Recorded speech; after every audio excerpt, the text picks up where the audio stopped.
Hola, buenas noches, ¿cómo me les va? Se cumplen 20 años de la promulgación de la LOM. Entonces, queremos evaluar no solo en qué contexto histórico surge esta norma y bajo la sombra, qué instrumentos internacionales se generó, sino además cómo todo este sistema normativo sirve, que el instrumento, si resulta en su evaluación, para cómo tutelar la protección de los niños, niñas y adolescentes en este contexto tan difícil de crisis humanitaria compleja que sufre Venezuela, pero es que además agravado por la situación del COVID-19.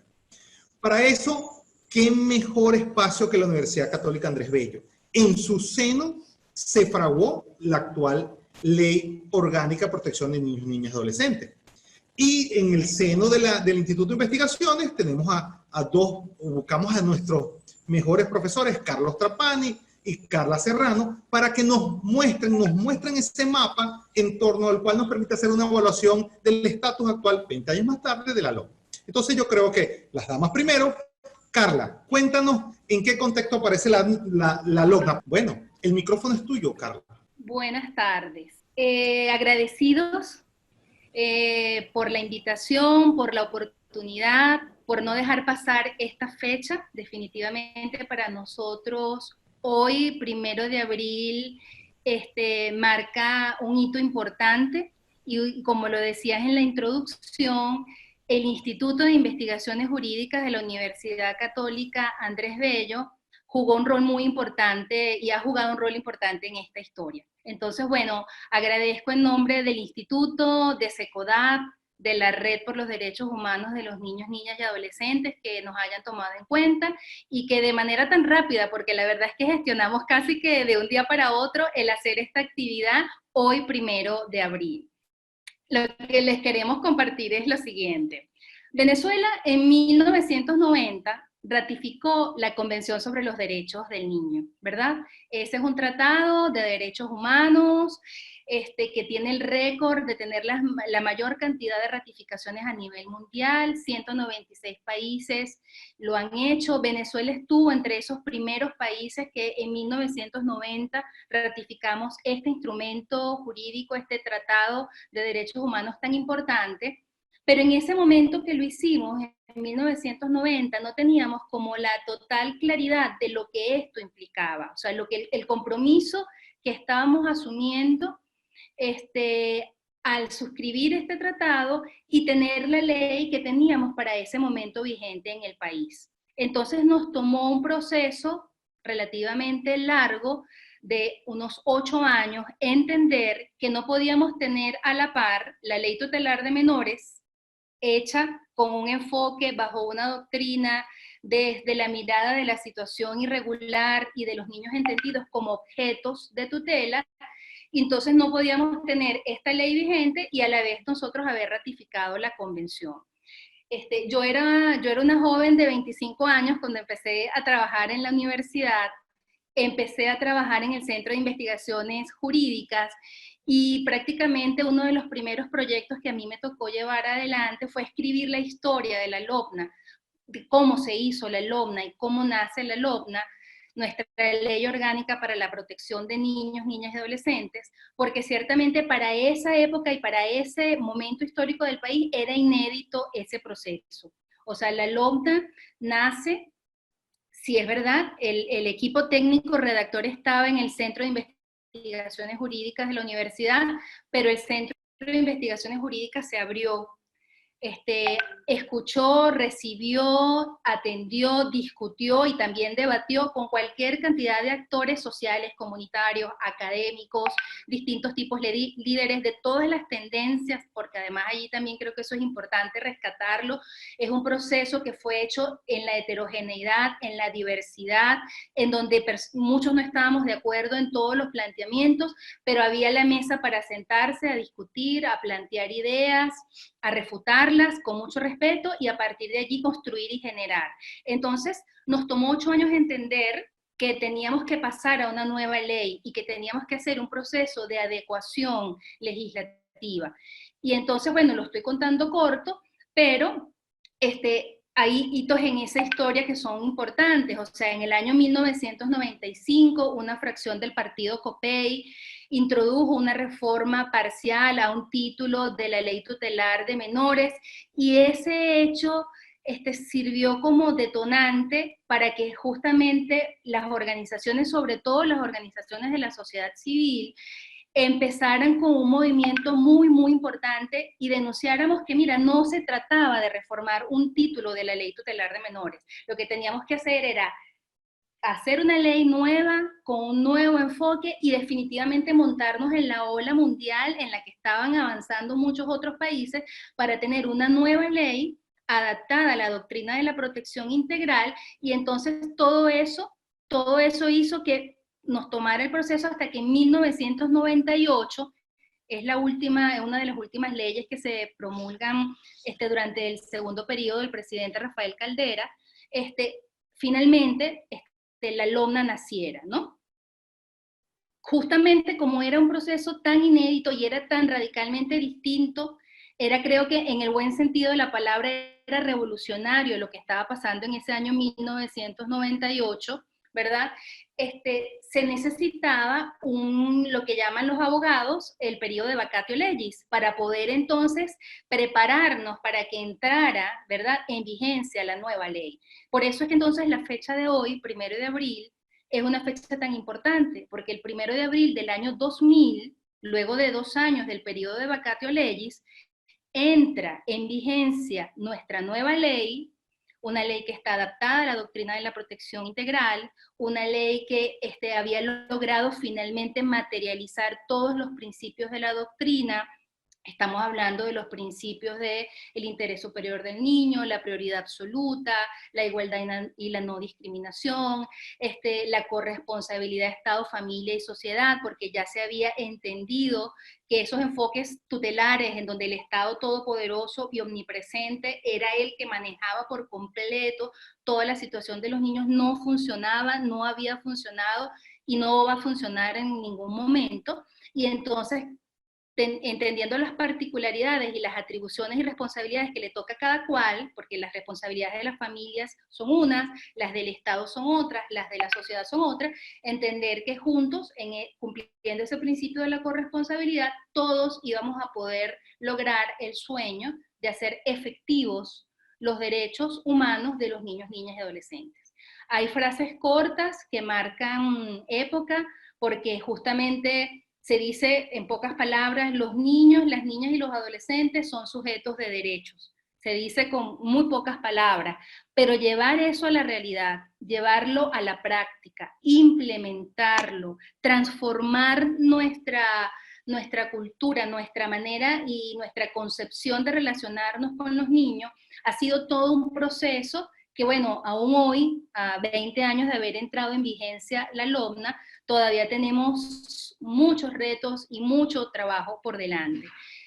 En estos 20 años de entrada en vigencia de la ley, la LOMNA ha sido reformada 2 veces. En el año 2007 se hizo una primera reforma, estaba vivo el presidente Chávez, fue una reforma que afectó el título 3 de la ley, todo lo que tiene que ver con el sistema de protección. Después, ya con el presidente Maduro, en el año 2015, tenemos una nueva reforma que afecta el título 5 de la ley, todo lo relacionado a la materia penal adolescente, y en nuestra opinión, técnica, vivencial, porque además nosotros estamos día a día en contacto con las comunidades, con los niños, con los representantes, con los colegios, con incluso personas que formamos, porque durante estos años la Universidad Católica, SECODAP y muchas otras organizaciones trabajamos duro para formar en todo lo que tiene que ver con la doctrina de la protección integral. Entonces tenemos los elementos suficientes para decir que estas 2 reformas que ha sufrido la LOMNA en estos 20 años han sido o han representado un retroceso, más bien una involución en lo que había sido esas primeras piedras que habíamos sentado como bases para erigir la vigencia de la protección integral en Venezuela, y más bien consideramos que esas reformas desde el 2007 para acá, estamos hablando ya de 13 años, lo que han hecho es más bien ir debilitando los sistemas tal cual como fueron concebidos, tal cual como se planteó que debíamos trabajar y ponernos de acuerdo para hacer cosas juntos.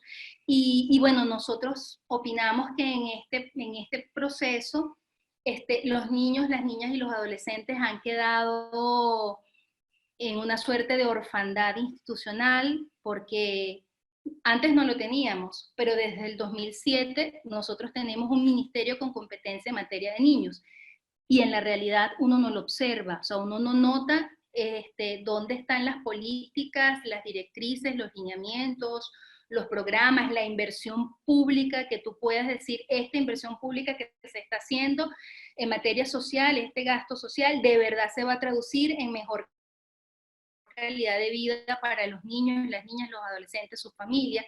Entonces, claro, en estos años y en estos procesos, estos procesos en donde se han montado las reformas, sentimos que han sido otros los temas de interés, que los niños han quedado invisibilizados, no están en la agenda pública, no son atendidos con prioridad absoluta.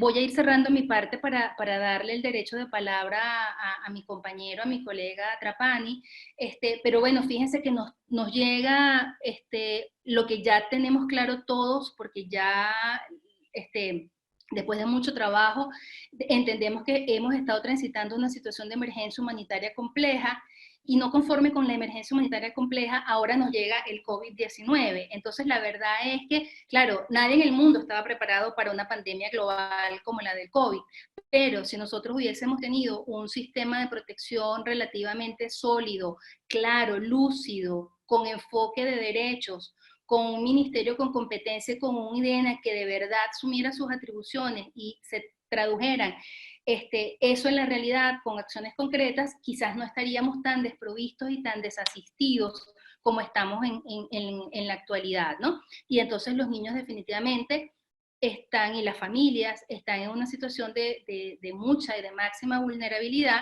en donde, bueno, con más razón tenemos que trabajar más para protegerlos, para que ellos estén en el centro de la protección en este caso también de la acción humanitaria, y que podamos de alguna manera sacar la cabeza del hoyo en el que estamos, ¿no? Entonces, bueno, le cedo la palabra a mi compañero Carlos para que sigamos conversando entre todos.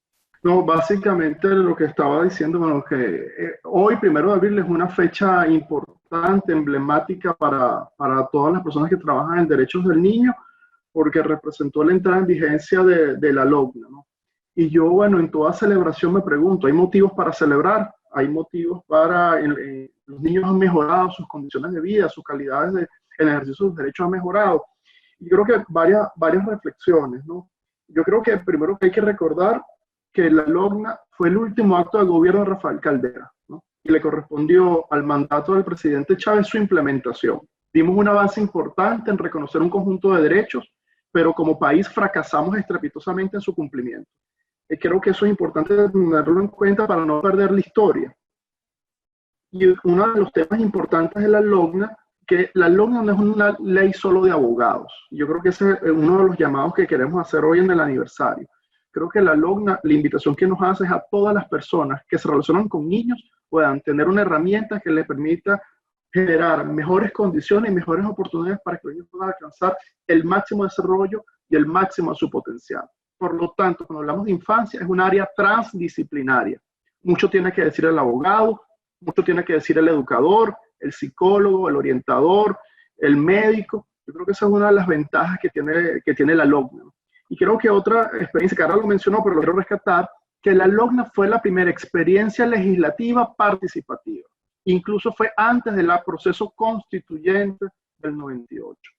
Yo recuerdo que en ese momento habían dos propuestas en paralelo, el Código Orgánico Procesal Penal y la LOGNA, ¿no? Y muchos de los avances que plasmó la Constitución del 98, ya la LOGNA previamente lo tenía.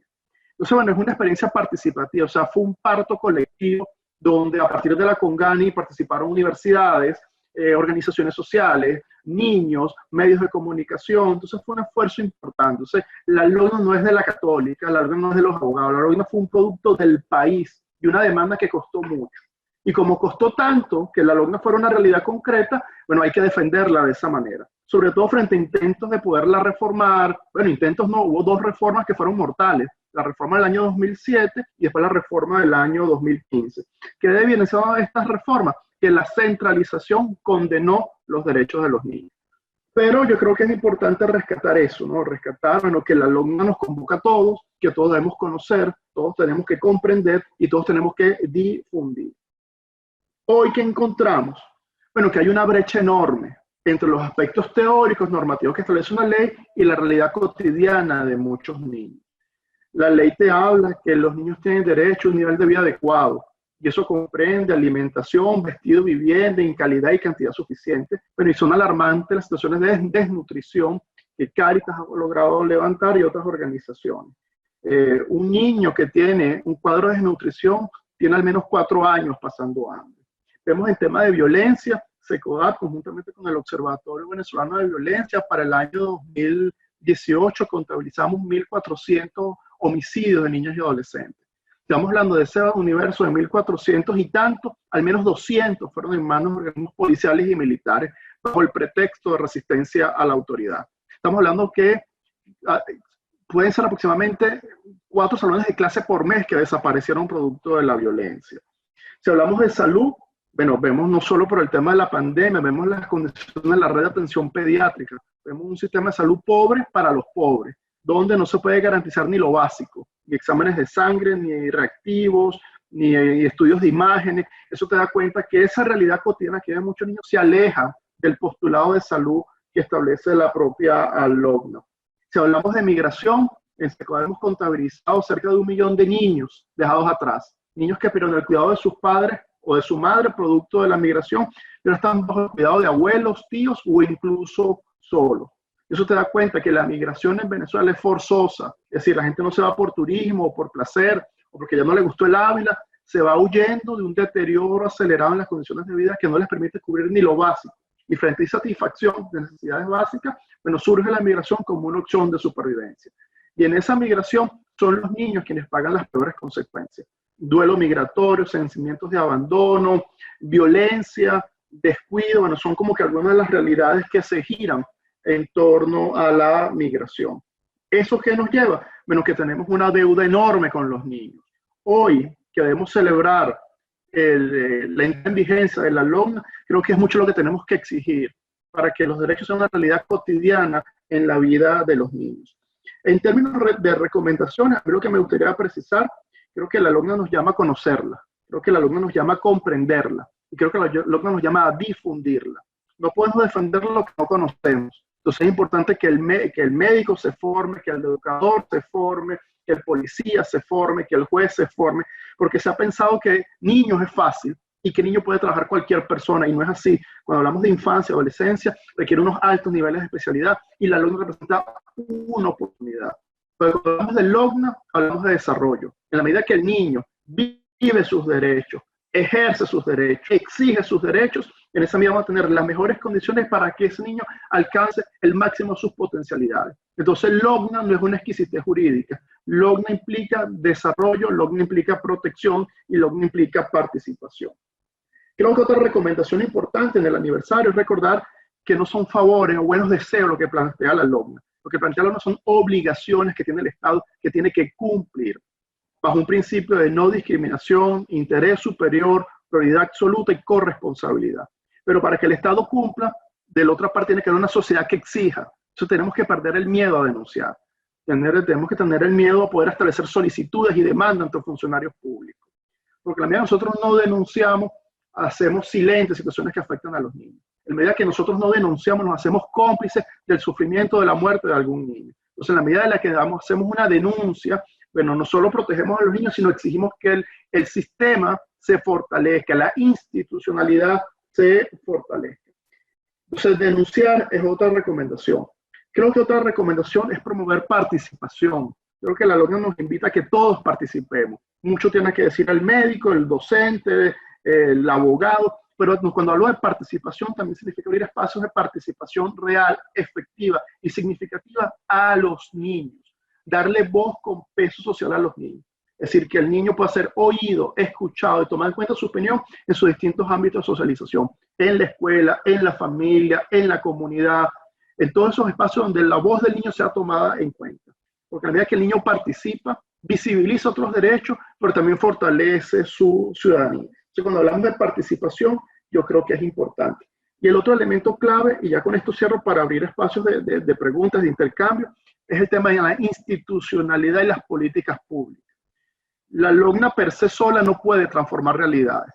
La LOGNA requiere un Estado sólido, un Estado coherente, un Estado formado, un Estado capacitado, un Estado planificado. A la medida que nosotros tengamos una institucionalidad suficientemente coherente, en consonancia con el enfoque de derecho, en esa medida se va a ir transformando las realidades de los niños. Pero si el Estado persiste en negar los problemas, subestimar los problemas, desarrollar acciones asistenciales o tutelares, bueno, los problemas se van a ir incrementando. Entonces, cuando hablo de políticas públicas y fortalecimiento del Estado, aquí apunto datos. Es importante tener datos discriminados, desagregados, actualizados, confiables, accesibles, que nos permitan tener un mapa de cómo están los niños.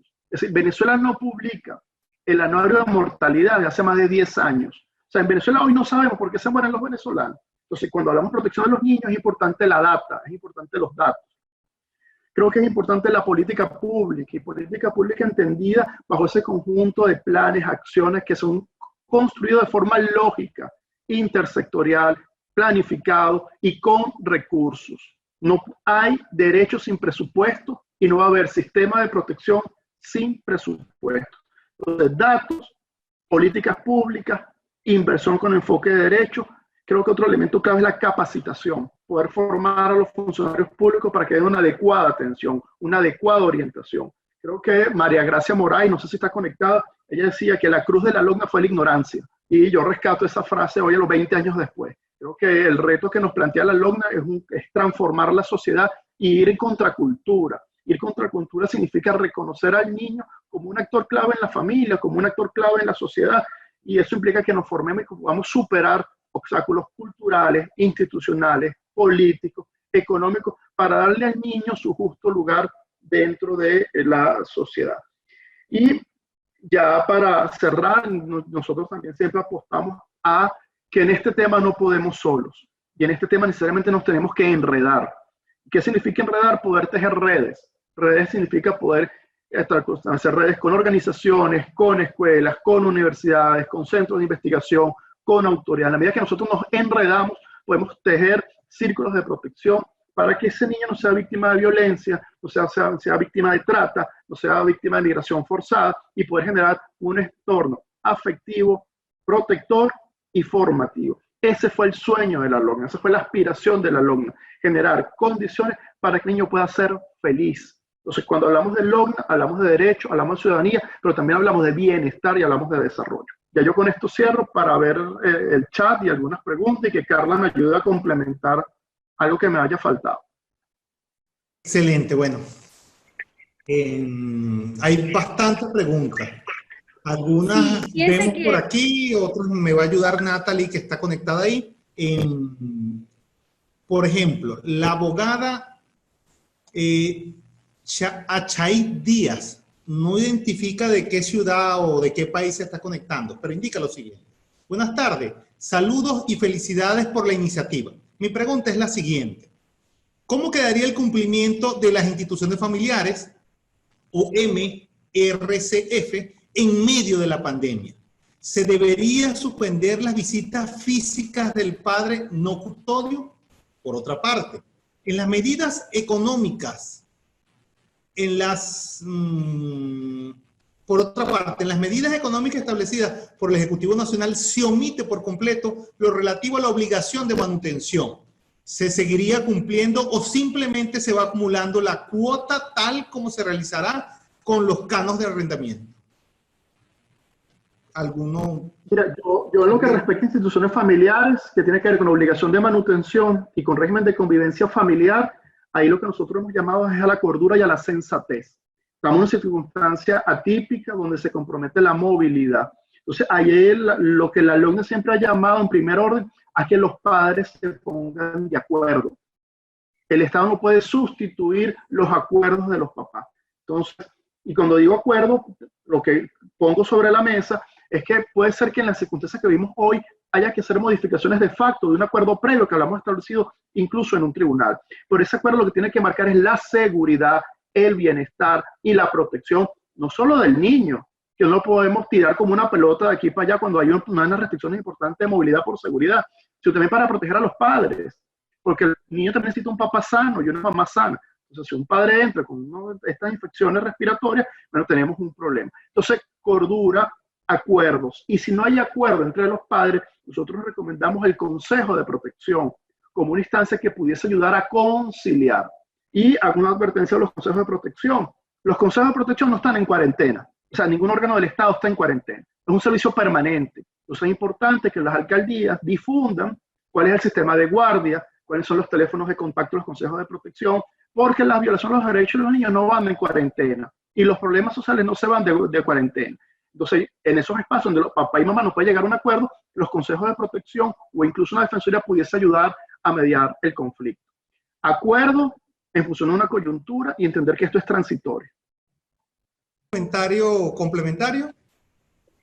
No, yo creo que Trapa dijo como la pastilla de lo esencial, ¿no? O sea, en la introducción dijimos que definitivamente sabemos que el sistema de protección de niños no está en su mejor momento. O sea, sabemos que están muy, muy debilitadas todas esas instancias, todos esos organismos. Sabemos que estas olas migratorias, esta migración forzada también ha afectado al sistema de protección y que personas que en algún momento estaban formadas, capacitadas, sensibilizadas en el tema de infancia, capaz ahora ya no están y tienes que resolver rápidamente con cualquier persona de repente ocupando un lugar. Entonces, bueno, tenemos como un cóctel allí peligroso de situaciones que se nos han sumado y acumulado una sobre la otra, pero un poco, yo sí creo que, bueno, sensatez, algo de madurez también de parte de nosotros para gestionar esto, que vuelvo y repito, o sea, nadie estaba preparado para una situación de este calibre, de esta envergadura y en la que ahora todos nos vemos envueltos, pero bueno, nosotros seguimos siendo ciudadanos, los derechos humanos tampoco se van de cuarentena, la dignidad humana igual tiene que ser respetada y garantizada en todo momento y en toda circunstancia, y esa es parte del reto, de los desafíos, y de que yo creo que oportunidades como la fecha que hoy nos convoca a todos, nos vuelva a llamar a la inspiración, ¿no? Porque en muchas ocasiones nosotros en 20 años que no hemos escuchado de la LOMNA, o sea, la LOMNA ha sido el chivo expiatorio en muchas oportunidades para cualquier cosa que no funciona, es culpa de la LOMNA, y la LOMNA por aquí, la LOMNA por allá. Y como decía Trapani, o sea, la LOMNA es un recurso, es una ley, pero no es omnipotente tampoco. La LOMNA necesita unas políticas, necesita unos programas, necesita una serie de personas que estén dispuestas a cumplir como corresponde con los principios de la doctrina, y bueno, tenemos que volverla a estudiar, volverla a manejar, a volverla a conocer, y bueno, y reivindicar aquellos aspectos de la ley que nos parezca que están bien, que están a tono, agarrarnos de allí para seguir, ¿no? Para seguir remando y poder sortear quizás todas estas dificultades. Excelente. Tenemos un comentario que viene desde la transmisión en vivo en Facebook. Lo hace Meidi, de Barquisimeto. Indica, el Estado venezolano invirtió una importante cantidad de recursos en formar al personal del sistema de protección. ¿Cómo reconstruir el sistema sin el personal formado? ¿Qué podemos hacer? Antes de darle la palabra a Carlos y a Carla, por supuesto, necesario es informar que la Universidad Católica Andrés Bello y su dirección de posgrado tiene una especialización en Derecho a Familia y además en 3 opciones: instituciones familiares, sistema penal del adolescente y derecho a familia. Eso es un insumo a los fines de la respuesta. ¿Qué hacer indica Meidi de Barquisimeto, qué podemos hacer ante ese escenario? ¿Cómo lo ven ustedes, Carlos, Carla? O sea, yo creo que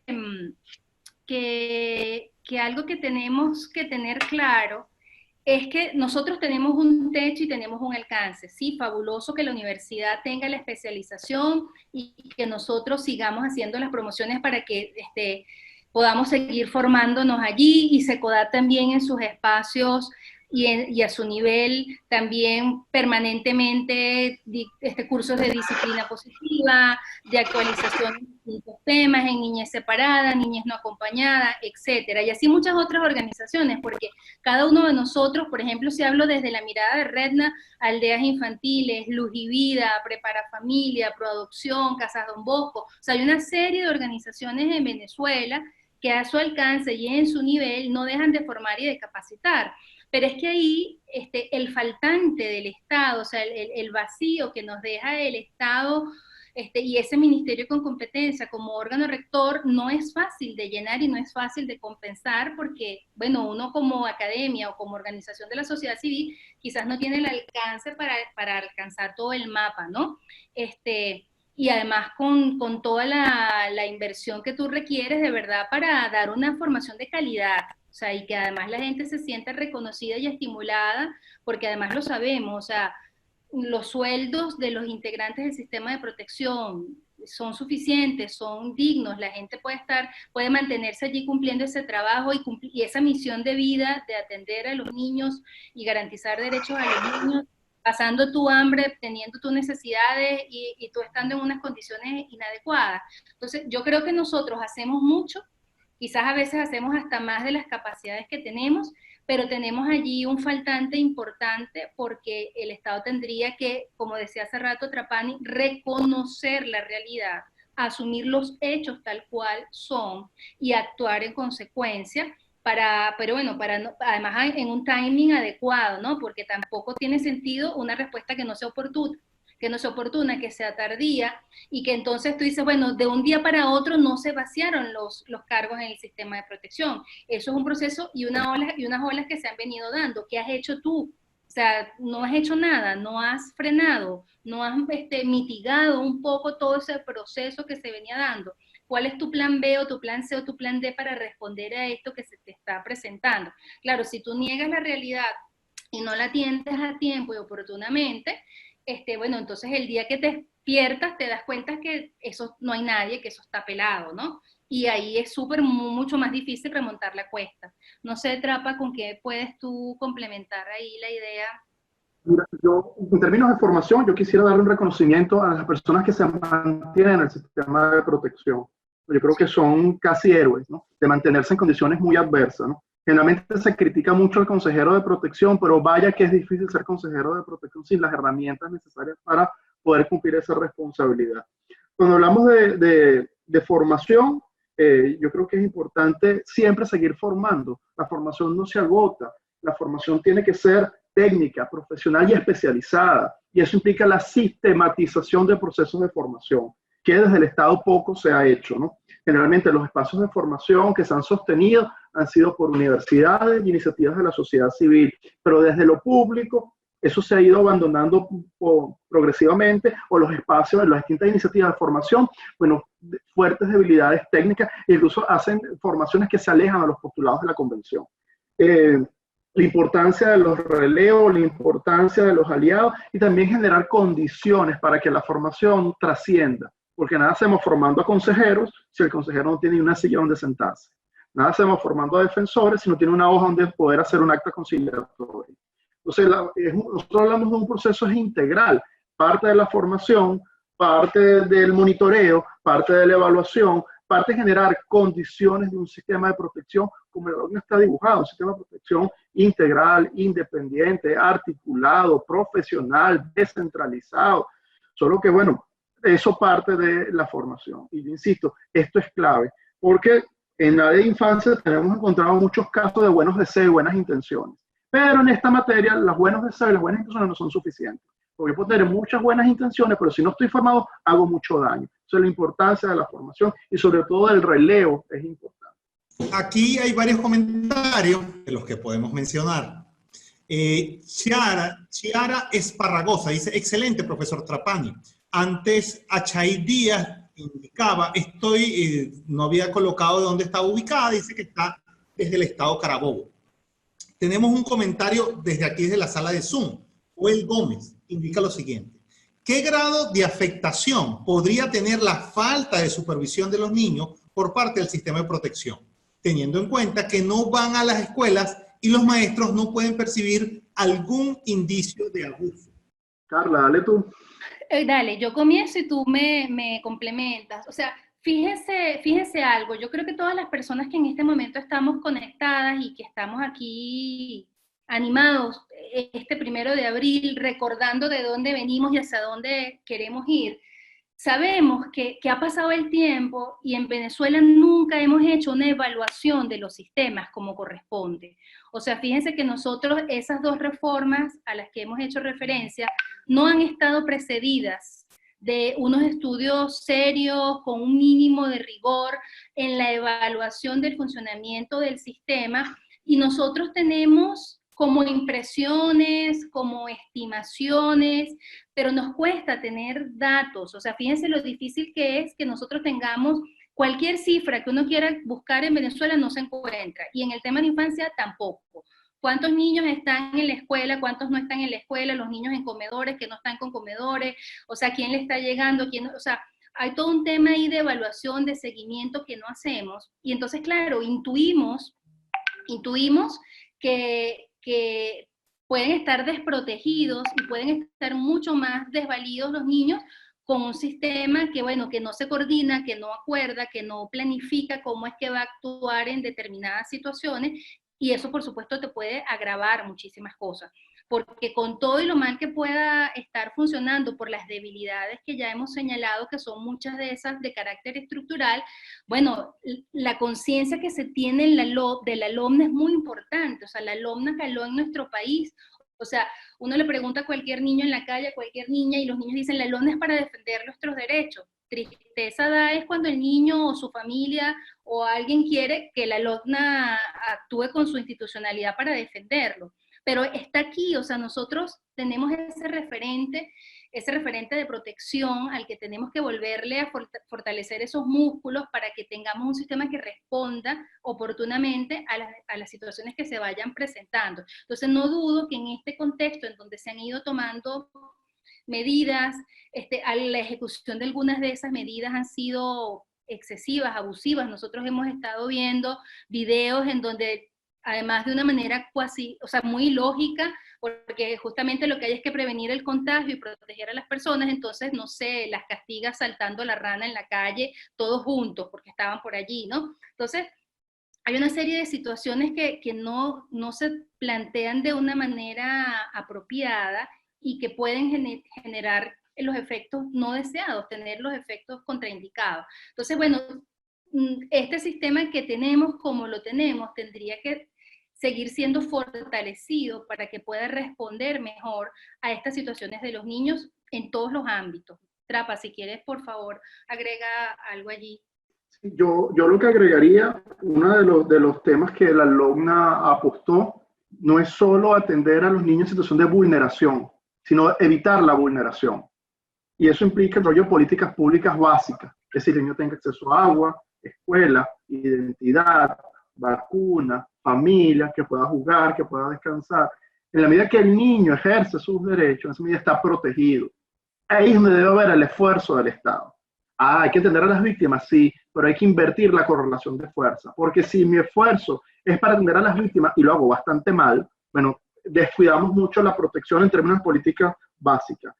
Se trata de supervisar, pero se trata también de acompañar, de fortalecer, de motivar, de orientar. En la medida que el Estado logra hacer eso con las familias, con las escuelas, con las comunidades, generamos un tejido social que es lo que la LOMNA necesita para que pueda tener vida, que pueda tener sentido lo que hacemos. Gracias. Tenemos varios comentarios aquí.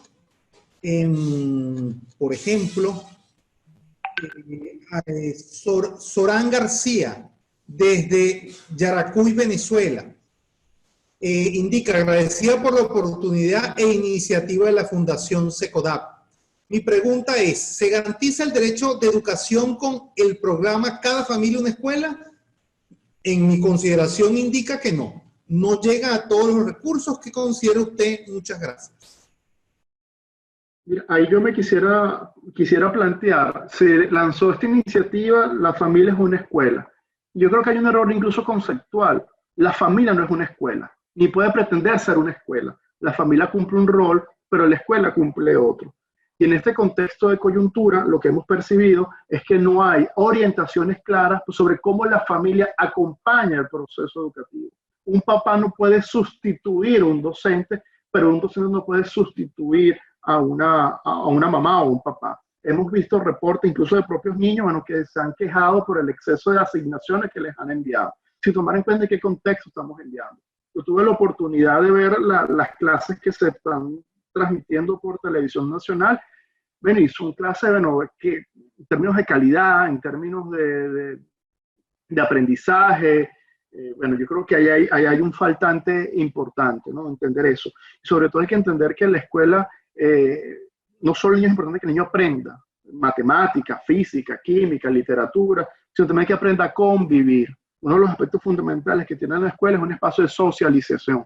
Y creo que en este momento nos tenemos que pensar muy bien, bueno, cuál es la escuela que queremos, cuál es la escuela que necesitamos y sobre todo en esta coyuntura, cuál es el rol que le compete a la familia en términos de la educación de los niños y de las niñas.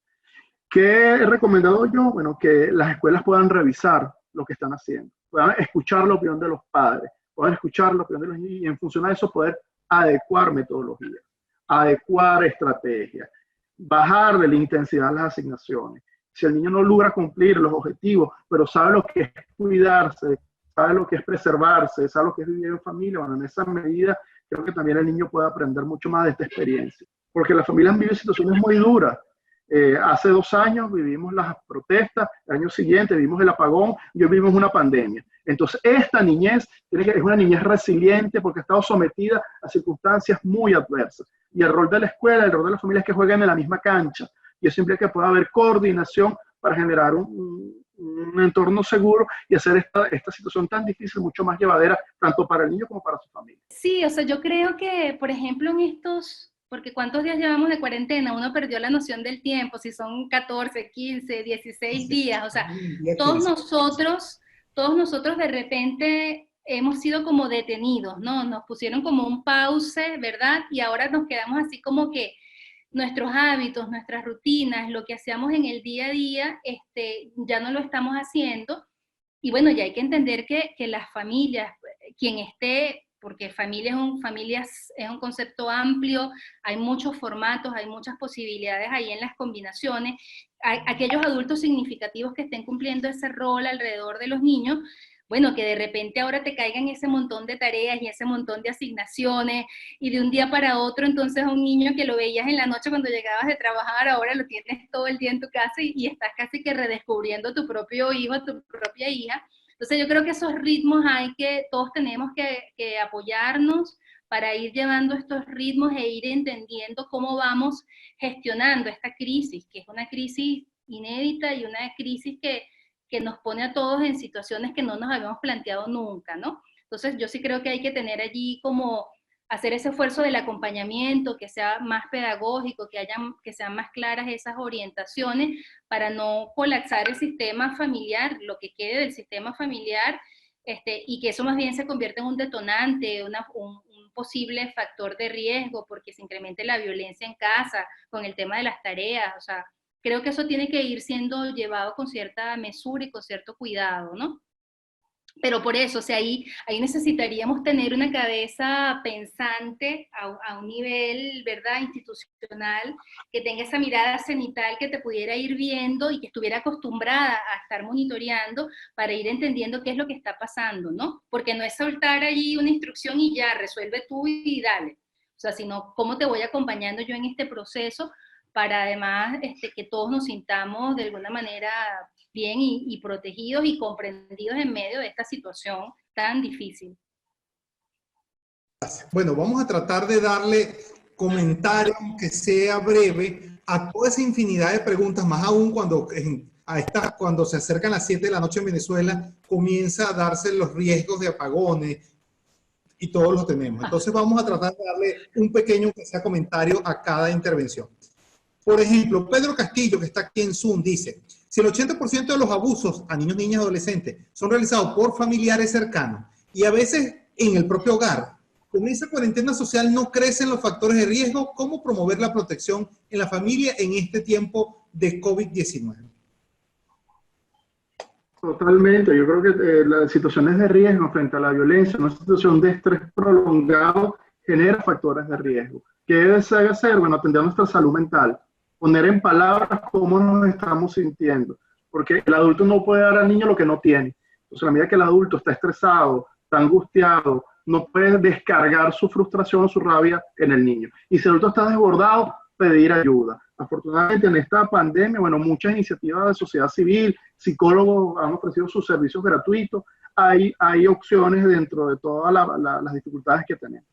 Yo creo, yo por mi formación de socióloga me gustaría hacer como un comentario quizás fuera de la caja, ¿no? Porque bueno, ya ese porcentaje de niños que hoy día, lamentándolo mucho, están allí en esos hogares rodeados o cerca de abusadores o de personas que los han abusado, bueno, están en una situación muy complicada en donde, bueno, necesitaríamos de una institucionalidad que lograra penetrar allí para hacer la protección. Entonces yo creo que pensando más hacia adelante, tenemos que trabajar seriamente los temas del machismo, yo creo que tenemos que trabajar seriamente la violencia basada en género, yo creo que hay una serie de temas allí que nosotros, unos debates que seriamente no hemos dado en el país y que son como tareas pendientes para nosotros poder hacer lo que suponga de verdad una transformación de la sociedad, porque como decía Trapani, no es conformarse con atender a las víctimas y en los casos de las violaciones de derechos que ya ocurrieron, o sea, nuestro trabajo es prevenirlo, y ahí hay todo un trabajo, todo un tema pendiente que no lo hemos logrado hacer, sobre todo porque, bueno, estamos en un contexto donde, lamentándolo mucho, a veces hasta se premian y se exaltan los abusos y los excesos, ¿no? Gracias. Hay un comentario aquí, no, hay muchos saludos, por ejemplo, hay saludos desde Talavera de la Reina, en España, Antonio Alcoberro. Por otro lado, hacen un comentario aquí en Zoom sobre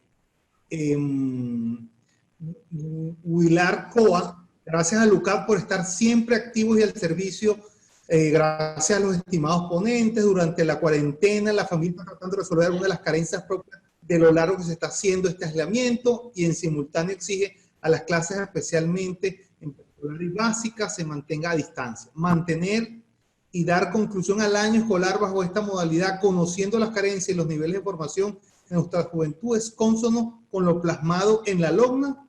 Lo hace un comentario desde Caracas, hace un problema el planteamiento del tema del año escolar. No sé si hay un comentario ahí. Ivette Bolívar, excelente iniciativa de la Católica de Universitas. Carla y Carlos, excelentes, indican. ¿Algún comentario? Yo creo que en esta coyuntura, yo creo que el reto que tenemos todos los adultos es hacer un momento educable. Cómo de esta experiencia tan difícil que nos toca vivir, podemos reinventarnos, podemos establecer nuevas redes de solidaridad, cómo podemos llenar de contenido lo que significa la reciprocidad, cómo llenar de contenido, si me cuido yo es para cuidar a otro. Yo creo que eso es una oportunidad para que los niños aprendan muchísimo. Si de esta experiencia no salimos transformados y renovados, bueno, creo que difícilmente algo nos va a poder transformar. Creo que con el ejemplo, con el modelaje, es la mejor educación que en este contexto le podemos dar a los niños. Ya los niños aprenderán matemática, física, eso vendrá, pero creo que la ciudadanía, la tolerancia, la aceptación, creo que es una oportunidad de oro que no podemos dejar pasar. María Gabriela Cuevas. Sí, o sea, dice, no sé si estamos...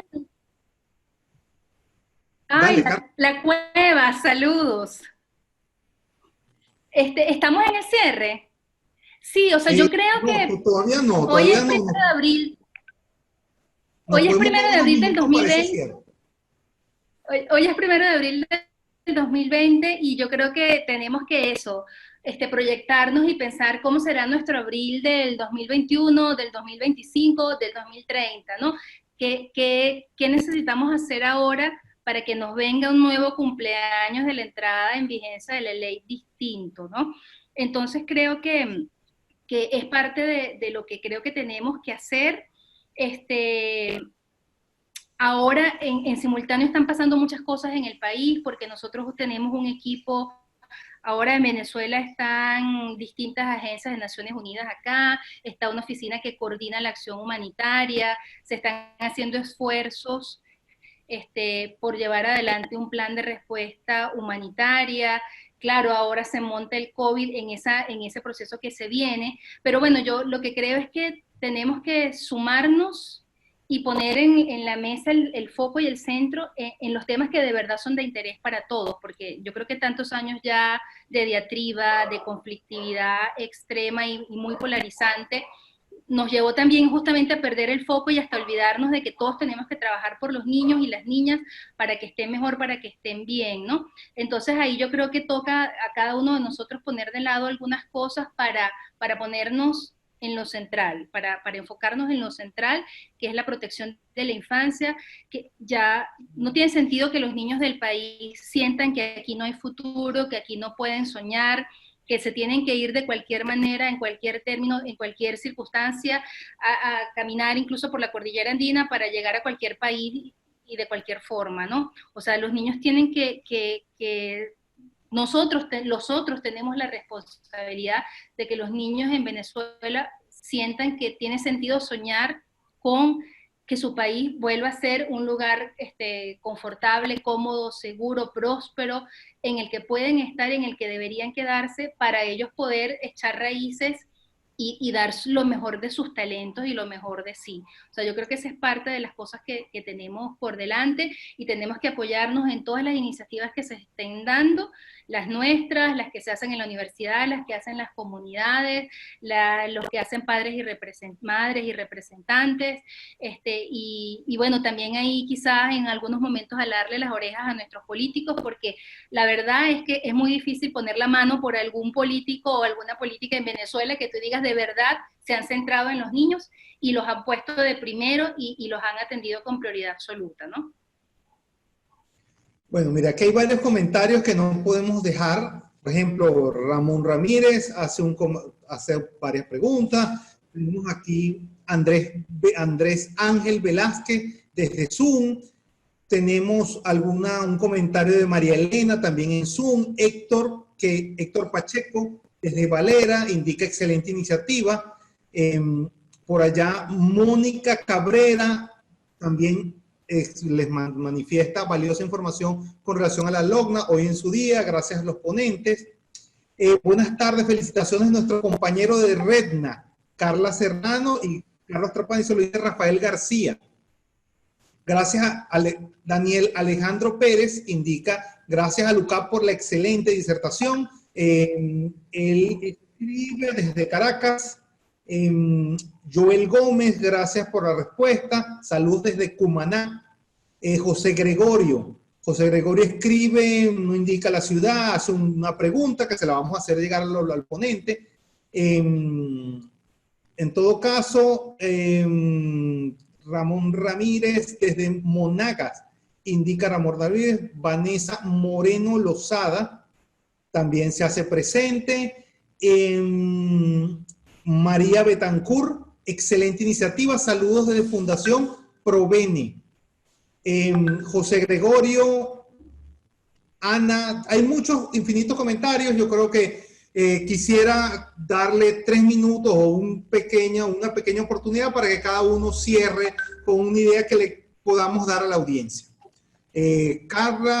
Carlos, ustedes se manejan muy bien, ustedes tienen una danza que perfectamente se coordinan aquí. Fíjate, yo ahí le doy el cierre a Carla. Un cierre y un comentario, porque Ángel Velázquez lo planteó del tema penal de adolescentes. Cuando hablamos de niños, pensamos en esta contingencia, niños que están protegidos en casa. Pero creo que hay 2 sectores importantes que no podemos olvidar, que son niños en entidades de atención, privados del medio familiar, y adolescentes privados de libertad. La alta comisionada de Derechos Humanos instó a tomar medidas para evitar la desprotección de los privados de libertad, y especialmente de los adolescentes. Eso implica no solo medidas de higiene, medidas de salubridad, sino también cómo podemos pensar medidas alternativas para poder proteger la vida de estos adolescentes. Eso implica incluso medidas de excarcelación o medidas sustitutivas que le permitan la protección de este grupo. Esa población no la debemos olvidar. Y ya como mensaje de cierre, yo creo que el llamado es, a pesar de lo difícil del contexto que hemos desarrollado, es a no perder la esperanza. Yo creo que las utopías existen y tienen sentido en la medida que nos permiten y nos invitan a seguir caminando. En la medida de que yo, en mi metro cuadrado, en mi aula de clase, en mi defensoría, en mi consejo de protección, yo puedo dar lo mejor de mí para darle sentido, para darle contenido, para darle vida a unos artículos que están en una ley. En esa medida yo estoy contribuyendo al cambio. Nadie puede ser indiferente frente al dolor de un niño. Nadie puede ser indiferente frente al miedo que tenga un niño porque no sabe qué comer. Nadie puede ser indiferente frente a la incertidumbre de un niño de cuándo va a volver a ver a su papá o cuándo va a volver a ver a su mamá. Y así puede haber cualquier cantidad de situaciones que están afectando a los niños hoy en día. Y una de las ventajas que trae la LOGNA es que nos llama a todos. Y si no nos convocan los niños, difícilmente algo en el país nos va a convocar. Entonces, bueno, en este aniversario, bueno, felicitaciones a todas las personas que le dan contenido y que le dan sentido a la LOGNA día a día. No desfallecer y, bueno, la esperanza se construye en el día a día.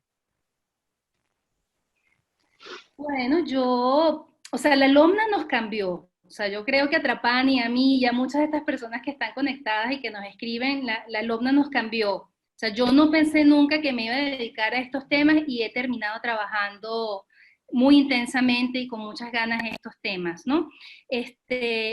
Cuenten con nosotros para nosotros seguir haciendo lo que sabemos hacer, que es documentar situaciones, registrarlas, denunciarlas, agotar las instancias nacionales y si incluso tenemos que ir a las internacionales, haremos lo posible, de alguna manera haremos llegar el mensaje, relevaremos la voz de los niños, las niñas y los adolescentes del país, para que sepan que no están solos, para que sepan que tienen dolientes, para que sepan que hay personas que en algún momento estudiamos la ley, su institucionalidad, todos los mecanismos, que nadie usa una acción de protección, pero SECODAP lleva las acciones de protección adelante, que pedimos medidas cautelares en tribunales y no nos atienden, pero las vamos a seguir pidiendo, que va a venir el momento de presentar un informe alternativo al comité, lo redactaremos y lo prepararemos documentando todas las violaciones, todas las amenazas, todas las omisiones del Estado, porque lo hacemos en memoria de todas esas vidas que han sido truncadas. O sea, que hay una cantidad de niños, de niñas y adolescentes cuya vida se terminó y no ha debido terminarse. Hay niños que justamente por la desnutrición tienen comprometido su desarrollo, tienen ya comprometido su futuro, y aunque eso es irreparable, no lo olvidaremos. O sea, creo que honraremos en la memoria de todos esos casos y nosotros seguiremos trabajando. Pueden seguirnos en nuestras redes, las redes de SECODAP, en Twitter, en Instagram, en Facebook, Redna, el instituto. Nosotros en la medida de nuestras posibilidades publicamos, sacamos informes, sacamos información, sensibilizamos y compartimos porque, como lo decía Trapani, juntos, entre todas y todos, es que vamos a poder hacer efectivos los derechos y las garantías humanas de niños, niñas y adolescentes. Me encanta que estoy viendo a Gloria Perdomo aquí. Te mando un beso, Gloria, hasta allá, hasta Madrid, que te queremos mucho, que nos hace falta. Una profesora muy querida, compañera de nosotros en el instituto, fue de las redactoras de la LOGNA y yo sé que para ti esta fecha es muy importante. Bueno, gracias a todos, de verdad, y a todas. Fue un placer haber compartido este rato, de verdad que sí. Y recuerden algo, esto apenas comienza. UCAP al aire, Universitas está contigo, es un esfuerzo conjunto tanto de la Dirección de Posgrado como la Escuela de Derecho, el Instituto de Investigaciones y Universitas Fundación, que hemos decidido hacer este espacio para conectar de alguna manera, desde la distancia, conectarnos más que nunca y optimizar este tiempo. Esta oportunidad, esta cuarentena puede ser una oportunidad de aprendizaje, de reflexión, de investigación. Y precisamente nuestra función es acercarlo, acelerar ese proceso de aprendizaje. Mañana tenemos, ahorita más tarde, Universitas tiene una videoconferencia conectada con los amigos de Dominicana, pero mañana en la mañana tenemos a Miguel Mónaco haciendo una revisión de análisis económico del derecho. En la tarde tenemos a Martín Bretón desde Dominicana haciendo una revisión sobre las implicaciones laborales del COVID-19 en el caso Dominicana. El viernes en la mañana tenemos un análisis sobre el teletrabajo. Desde Perú está el amigo Bayón que va a revisar va a dar todo el contexto de cómo iniciamos un esquema de teletrabajo. Y el viernes en la tarde tenemos una revisión de... Tomamos mucho tiempo.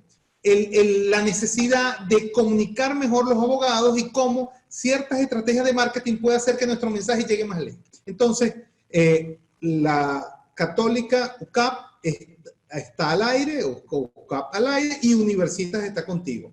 De manera que para nosotros es un placer estar cada vez más cerca con nuestra comunidad. Hasta luego.